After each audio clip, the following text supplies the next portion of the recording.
Out of the east, the patriarch Abraham came to settle in the land of Canaan. Abraham had 2 sons. Ishmael, the elder of the 2, born to the concubine Hagar, was banished to the desert. Abraham's wife, Sarah, gave birth to his 2nd son, Isaac, who was taken to Mount Moriah to be a sacrifice to his God on a stone altar which now stands beneath this golden dome. Millennia passed, and the sons of Abraham were destined to meet again, not in brotherhood, but in bitter struggle, enmity, and war over this, the promised land.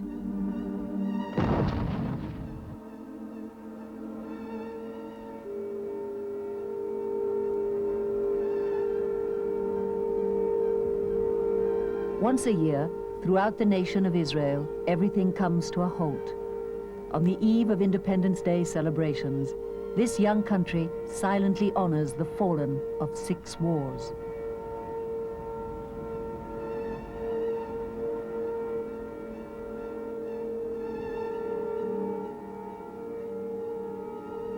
Looking at the beauty of this historic city that traces its roots back to the very dawn of Western civilization, it is almost impossible to see how harm or hatred could ever be produced from within its walls.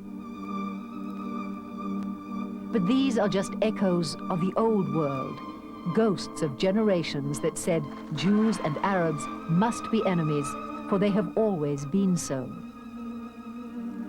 Perhaps then it is no coincidence that the concept of a lasting peace with the most vicious yet most vulnerable enemy of all, the Palestinians, was conceived. There is no another partner to deliver the Palestinians. With the extreme Islamic groups, it means continuation of violence and terror alone without the hope through negotiation to find a solution. If there is any chance, and I'm not saying that it is in the pocket for sure, if there is any chance, is with the PLO of Arafat. I am coming here carrying in one hand the olive branch, and in the other hand the gun to protect the olive branch. And after 2,000 years of exile and dispersion and suffering and loneliness and smallness, these Jewish people came back. Many returned as survivors of the Nazi Holocaust, seeking refuge from a world that watched Hitler annihilate over 6 million European Jews. Seeking a new life in a promised homeland, they are stopped by a British blockade that keeps them out of Palestine by force. Inside the country, British soldiers failed to maintain peace between over 500,000 Jews and 1 million Arabs, each passionately pursuing their own dream of independence.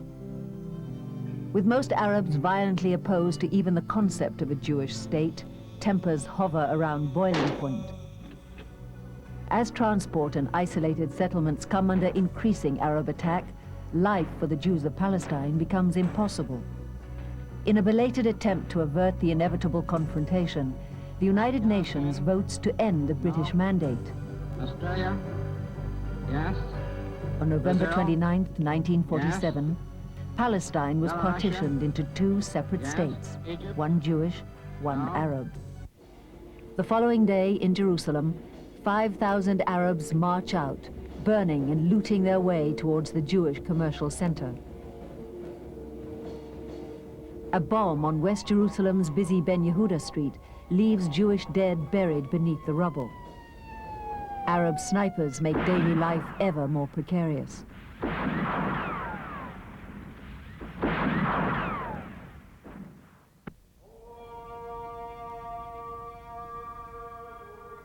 Setting out from the coastal plain, convoys of supplies make desperate attempts to run the gauntlet of continued Arab attacks.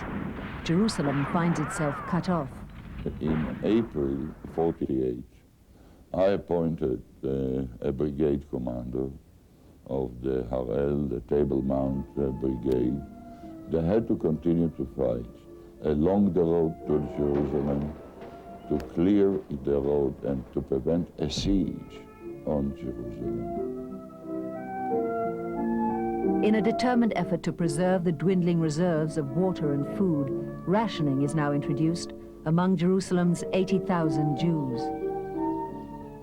On the 20th of April, we got an order to move to Jerusalem.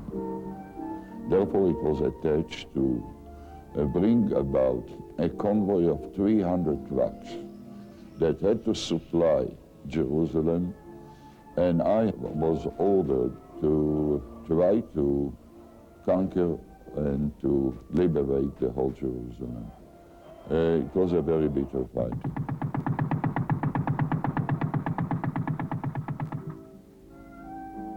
After heavy fighting, 1,500 Jewish soldiers managed to open the road and take control of strategic parts of Jerusalem. The British, busy with their own preparations for departure, are surprisingly quick to respond, issuing an ultimatum for the Jews to withdraw from their hard-won positions.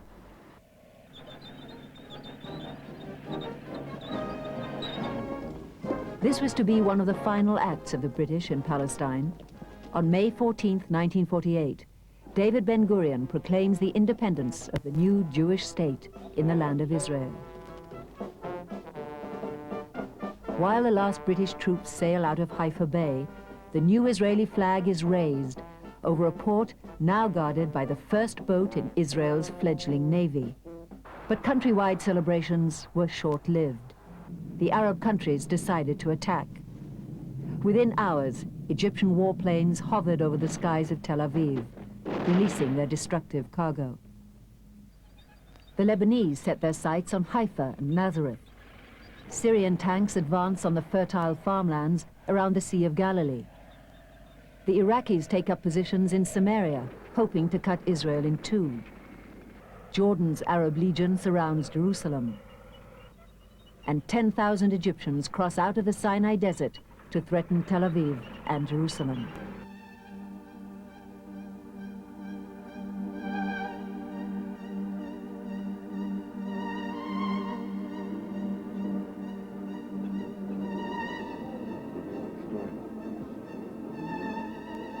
With the whole country a potential battleground, the citizens of Israel soberly joined up.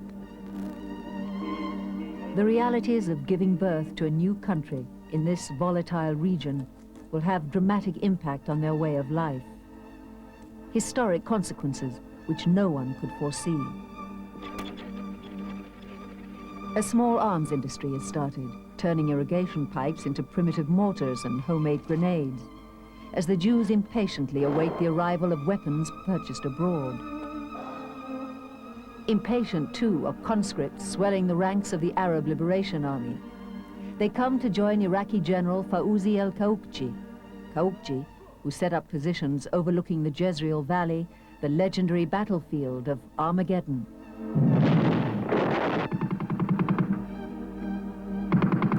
The kibbutz settlements await imminent attack.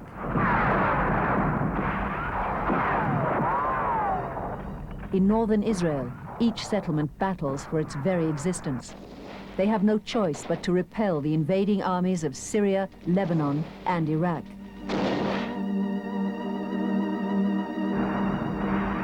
In the south of Israel, the Egyptian threat is even more ominous. Here, handfuls of barely armed defenders drive back wave after wave of attacks. Standing up to 5 days of Egyptian tank, artillery, and air bombardment, the defenders of kibbutz Yad Mordechai are finally forced to evacuate under cover of darkness. The Egyptians advance within 17 miles of Tel Aviv. After 2 weeks of bitter fighting, the turning point of the war comes when the first 4 aircraft arrive in Israel from Czechoslovakia. With no time for test flights, the first Israeli airmen take off to attack the Egyptian column. Although militarily ineffective, the surprise appearance of the planes sends fear into the Egyptian ranks. Israel then circles the Egyptian flank and mounts the first night counterattack offensive. This throws the Egyptians into total disarray, and all plans for further advance are dropped. Despite this major victory, Israel's situation remained critical. Focus of the battle for Jerusalem was the police station of Latrun, a strategic stronghold overlooking the biblical battlefield of the Ayalon Valley. This fortress-like building, dominating the western entrance to Jerusalem, was securely in the hands of the Arab Legion. The Legion had orders from Transjordan's King Abdallah to occupy every inch of Arab Palestine, but his main ambition lay with the holy city of Jerusalem. Waves of badly planned and executed operations saw casualties mount daily for the Israelis. Their failure to dislodge the Legion from Latrun led to the ever-tightening stranglehold the Arabs held on Jerusalem. When word came of the fall of the Jewish quarter in Jerusalem's old city, morale hit rock bottom. After 2 weeks of the war's most savage fighting, the Jewish quarter surrendered. Over 1,000 ultra-Orthodox Jewish civilians, plus the few remaining fighters that had defended them, followed their rabbis out of the old city.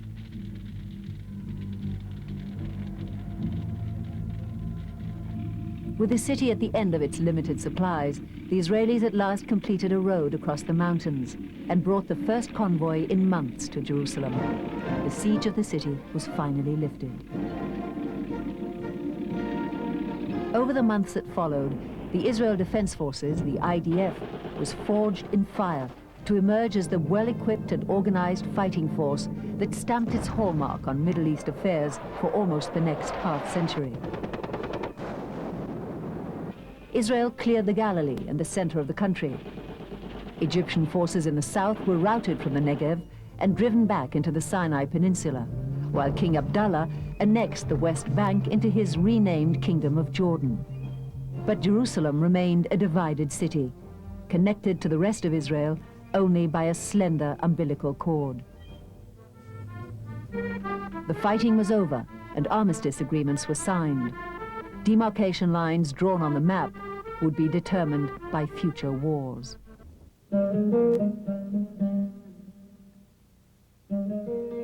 The fighting left some 800,000 Palestinian Arabs homeless. They became the victims of a continuous struggle between Arab leaders' ambitions and Jewish survival in the region. These refugees were destined to become a core issue in the long simmering Middle East conflict.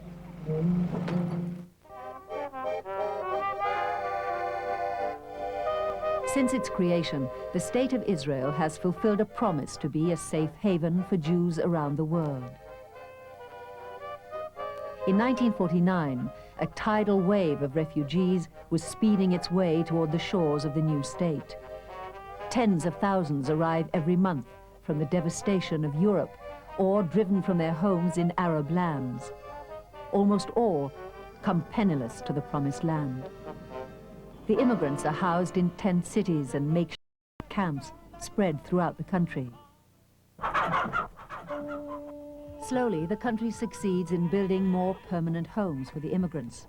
New settlements spring up all over the country, some planned as urban centers, most as agricultural communities. Almost all are within walking distance of a border. It is across these borders that Arab Fedayeen guerrillas maintain a relentless stream of attacks on civilian targets. The Israeli army mounts continuous action against the constant Fedayeen incursions. Retaliatory raids often take the IDF deep into Arab territory, striking at Fedayeen bases in Jordan and Egypt. In Egypt, at the same time, great social upheaval is underway. On a wave of popular support, Gamal Abdel Nasser leads a bloodless coup. King Farouk is swept into exile. Egypt becomes a republic, with Nasser promising widespread reform. Aiming for leadership of the whole Arab world, Nasser is quick to raise the battle cry against Israel. Negotiating a massive Soviet-backed arms deal with Czechoslovakia, Egypt gains a 4-to-1 weapons supremacy over Israel. Establishing a joint military command with Syria and with young King Hussein of Jordan, Nasser confidently begins to move. His aim, the destruction of both the Jewish state and Western influence in the Middle East. Closing the Straits of Tiran with long-range guns at Bab el-Mandeb, Nasser cuts off Israel's sea link to Africa and the Far East. The city of Suez at the entrance to the canal that connects the Mediterranean to the Red Sea. Expelling British and French troops from their bases in the Suez Canal zone, Nasser promptly nationalizes this strategic waterway. When he pours weapons into the Sinai Peninsula, war becomes inevitable. The French approach Shimon Peres, then Director General of the Defense Ministry, to present Israel with a secret plan. The French would supply Israel with badly needed weapons, and Israel would invade the Sinai Peninsula, threatening the Suez Canal. This would give the Allies an excuse to intervene and invade the canal zone. With my connections in France, the French invited me and says, look, we plan to have an operation which will be called Musketeer. It will be us and the British, but you have reasons of your own to participate. If you want to, we can coordinate either the time or the war. On October 29, 1956, Israeli planes fly low over Sinai, cutting telephone wires.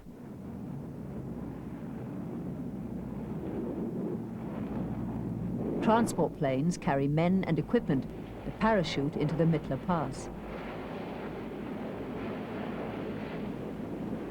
Advancing to the eastern entrance of the mountain pass, the Israelis are pinned down by an Egyptian air attack.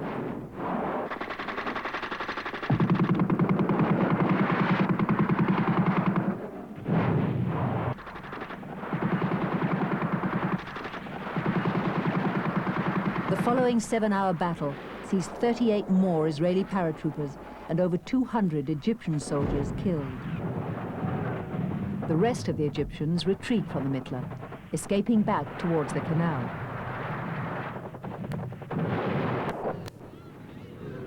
With the Mitla Pass secured, Israeli armor rolls forward into the peninsula, along lines of movement dictated throughout history by the rigors of the terrain. Picking up momentum across the desert sands, Israel's armored corps proves the most effective fighting force in its own right.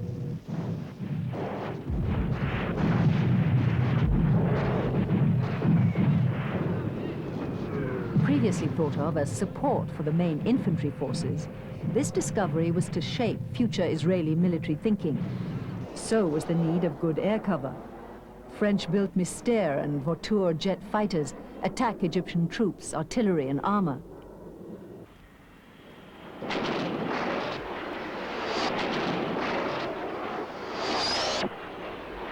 Israel finds itself in hot pursuit of the tail of the fast-retreating Egyptians. Roads were littered with abandoned equipment and thousands of Egyptian soldiers who quit their positions to make their way on foot across the sand dunes of the desert.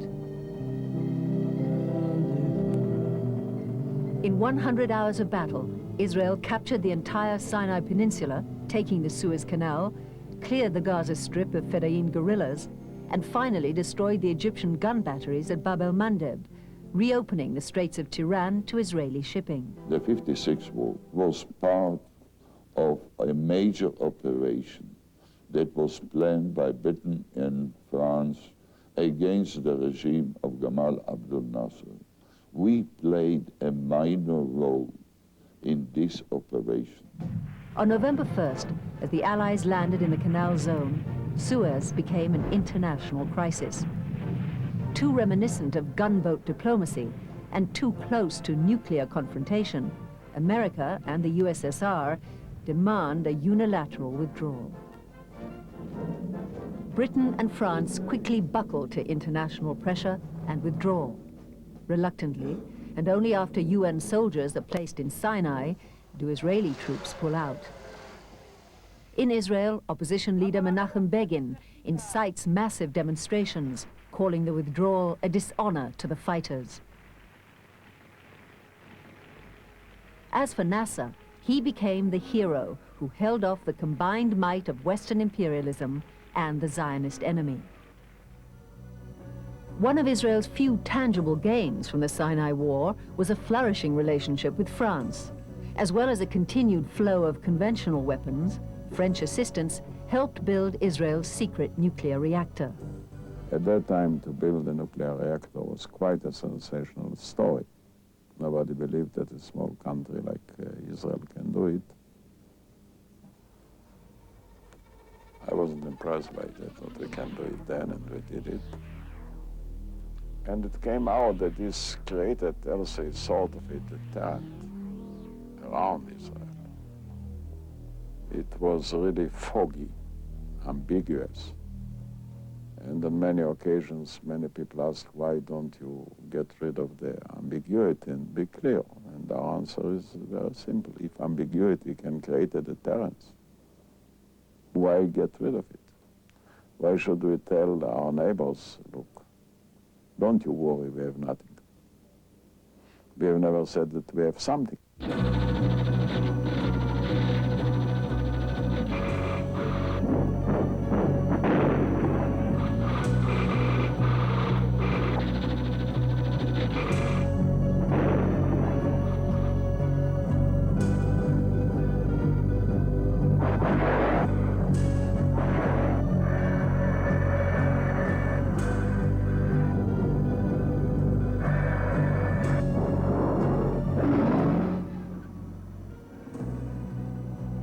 Over the next decade, the border with Egypt remains relatively quiet. In Jerusalem, Israeli and Arab Legion soldiers face off across a divided city. High walls separate the two sides, but just meters from the border, life goes on as normal. Children of immigrants play together on one side, while across the street, around the Damascus Gate, it's business as usual. The Golan Heights, great natural ramparts, fortified with Syrian gun emplacements, dominate the Sea of Galilee and the lush, fertile fields of the Hula Valley. Undefined since 1948, the border is determined by the plow. Under a constant threat of landmines from below or being fired on from above, farmers work with permanent army protection.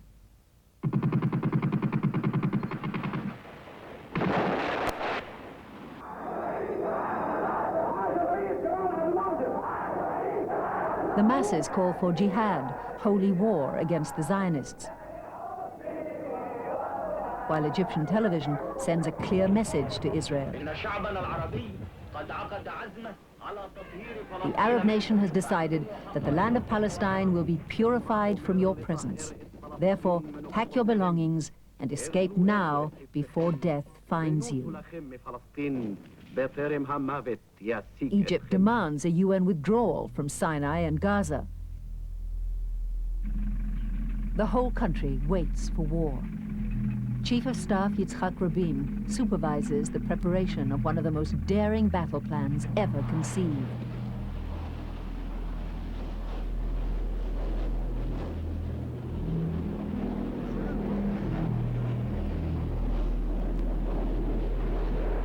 On the morning of June 5th, 1967, the Israeli Air Force takes to the skies in a desperate all-or-nothing bid to break the fighting power of Egypt.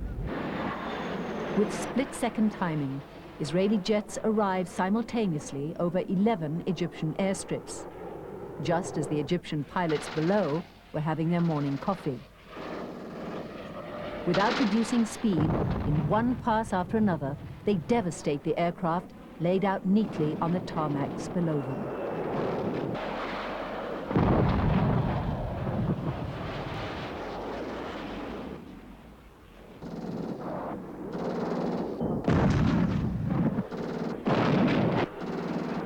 It now remained for the ground forces to finish what the Air Force had begun.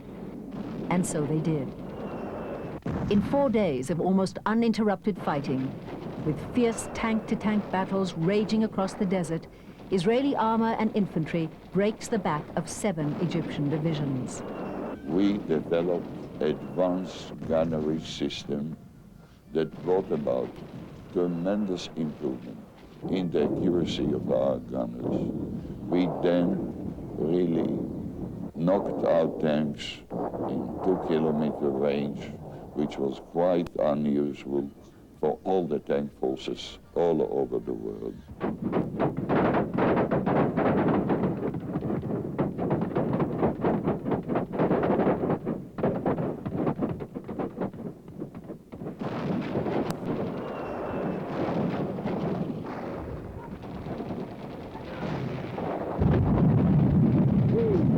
Capturing the whole of the Sinai Peninsula in less than 100 hours, thousands of Egyptian prisoners fall into Israeli hands.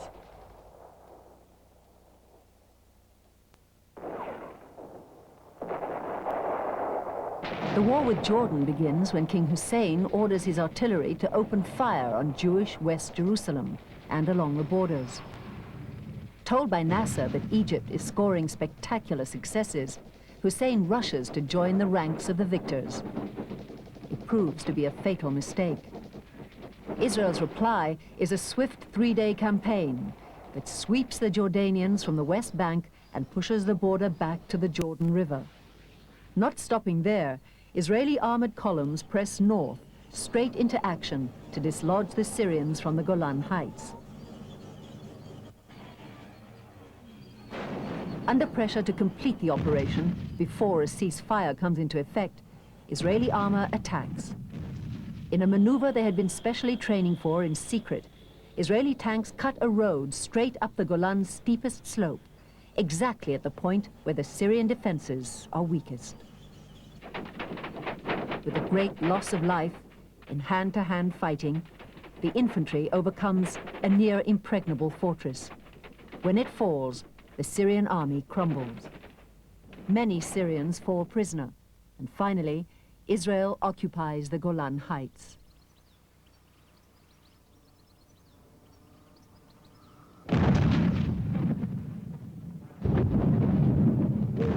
But without doubt, the central and most symbolic battle of the war came on the 3rd day, in Jerusalem.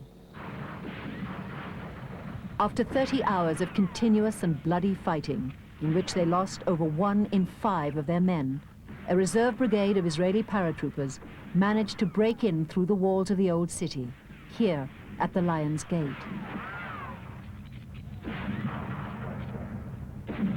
In house-to-house fighting along every inch of its narrow lanes, with Arab Legion snipers covering them from every possible angle, the troops edged their way towards the Temple Mount.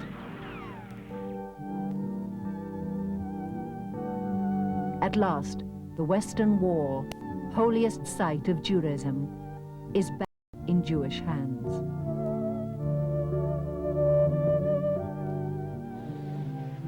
Within days of the city being united, the dividing walls are dismantled.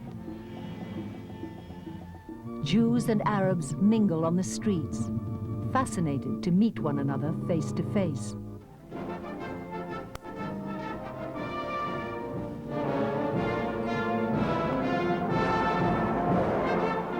The 6-day war is over. The victory is total, or so it seems.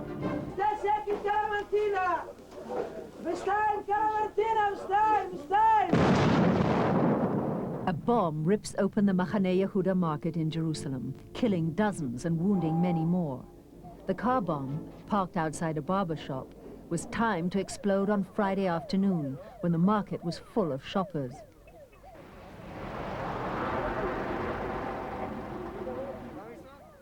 The attack, launched by PLO terrorists based in Lebanon, is a reminder to Israel that it has 1 million Palestinians under occupation.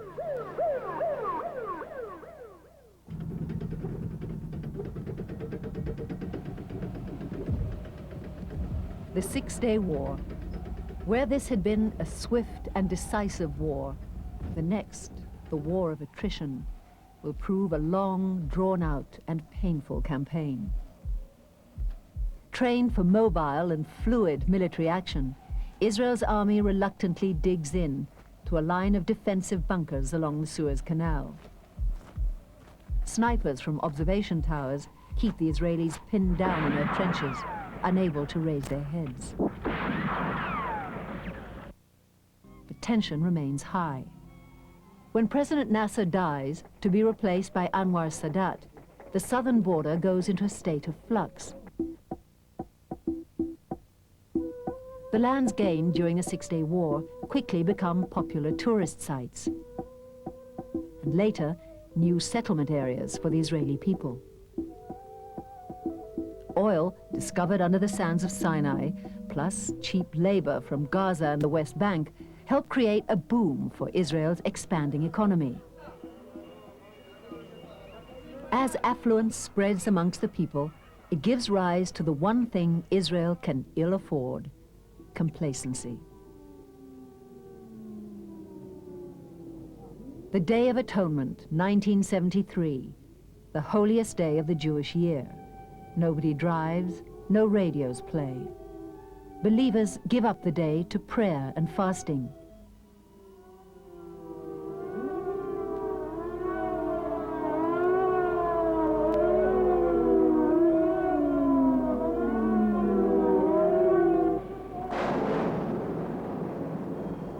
At 2 o'clock in the afternoon, the combined power of 3,000 artillery pieces opens fire.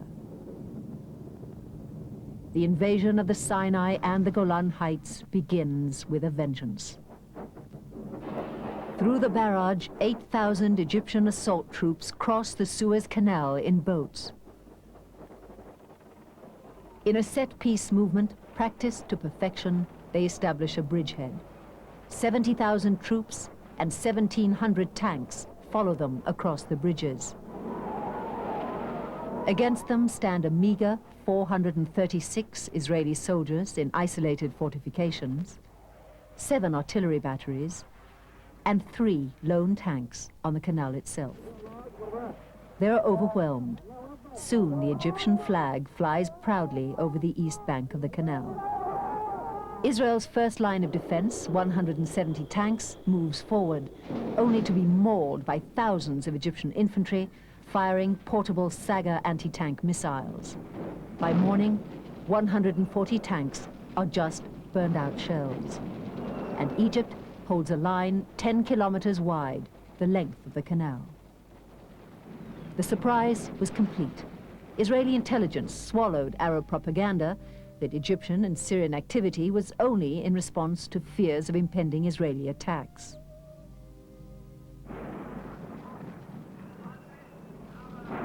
Out of the smoke in the north, the first of 1,500 Syrian tanks bear down on the solitary Israeli tank platoon in a forward position. Our Air Force failed in the struggle between the planes against the ground-to-air system. We were caught completely by surprise. And if we have to pay the price for living, we have to pay. Israel is on the verge of destruction. That can give in. According to Time magazine, when all seems lost, Golda orders 13 atomic bombs assembled and loaded onto Israeli Mirage and Phantom jets. Apparently, just before the bombs are activated, the tide of battle begins to turn. A week into the war, 1,000 Egyptian tanks begin an offensive to break out of their stronghold and into the Sinai Peninsula. It was to lead to the biggest tank battle since World War II and the turning point of the war in the south. Dragging portable bridges and under continuous Egyptian fire, the troops work their way forward. Divisional Commander Major General Arik Sharon arrives first at the canal, but without bridges. Against orders and to the fury of his commanders, Sharon manages to get a force of only 30 tanks across the canal. In rapid movement on the lightly defended desert, they destroy missile bases, opening the skies to Israeli jets. A UN ceasefire stops the Israeli advance, which by then is barely 100 kilometers from Cairo. For 2 days, Israel chases the Syrians off the Golan Heights, across the 1967 border, and into Syria itself.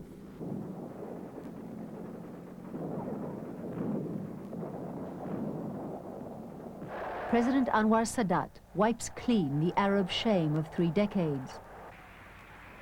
He has removed forever the psychological block of Israeli unbeatability and Arab inferiority.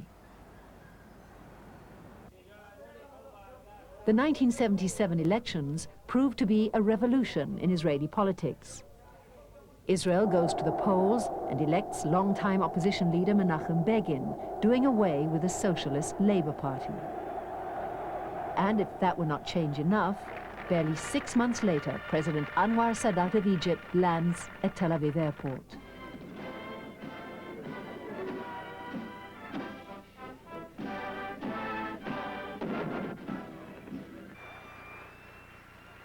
On his way to Jerusalem, Israelis respond enthusiastically to his courageous peace initiative.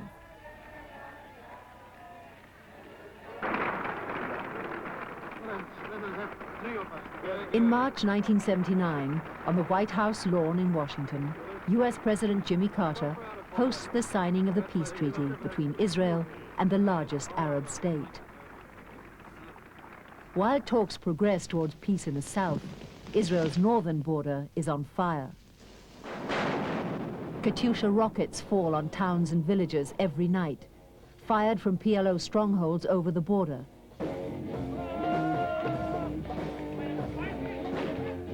The PLO attacks seemingly at will.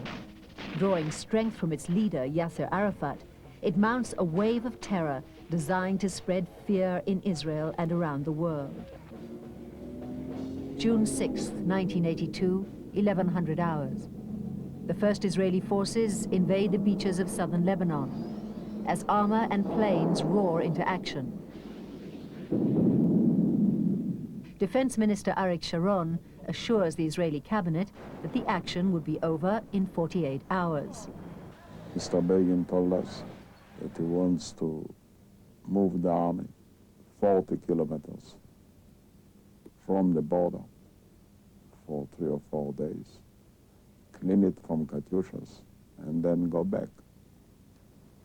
Instead of 4 days, it began to be a war of years. Instead of 40 kilometers, the army all of a sudden arrived at the entrance of Beirut. The central and eastern arms engage Syrian troops in fierce fighting. As the central thrust advances, it undermines the Syrian grip on Beirut itself. Israeli troops barrel toward the city. With no break in the fighting, Israel's forward units drive into Christian East Beirut. Begin believes the Christian militiamen will finish off what is left of Arafat's force. Sharon disagrees and orders planes and artillery to open fire on Muslim West Beirut, to pound the Palestine Liberation Army into submission and surrender. Israeli troops capture the airport and the Beirut-Damascus highway, the Syrian escape route from the city. In August, as America and Lebanon seek a country willing to take Arafat's fighters, Arik Sharon orders the heaviest bombings yet, killing some 300 people. In Israel, growing public pressure calls for a stop to the bombardment of Beirut and demands that the boys come home. For the first time in Israel's history, the moral conviction of the Israeli army begins to break. Early September sees over 14,000 PLO and Syrian forces leave Lebanon. Yasser Arafat, having held his position honorably throughout the whole invasion, is forced to move his headquarters from Beirut to Tunis. This is a part of the long march to our independent states, to our capital, Palestine, Jerusalem. In the wake of the withdrawal, to prevent intercommunal violence, the Israeli government orders its soldiers into West Beirut. But Arik Sharon takes the opportunity to surround the refugee camps of Sabra and Shatila, where, he claims, 2,000 armed PLO terrorists are hiding. The camps are then turned over to the Christian militiamen. With not a single armed PLO soldier in the camps, hundreds of unprotected men, women and children are butchered in a night of senseless slaughter.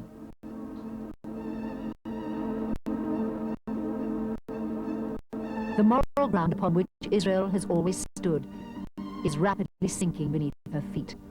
A climate of shame is in the air. First to take advantage of this are the Palestinians of the occupied West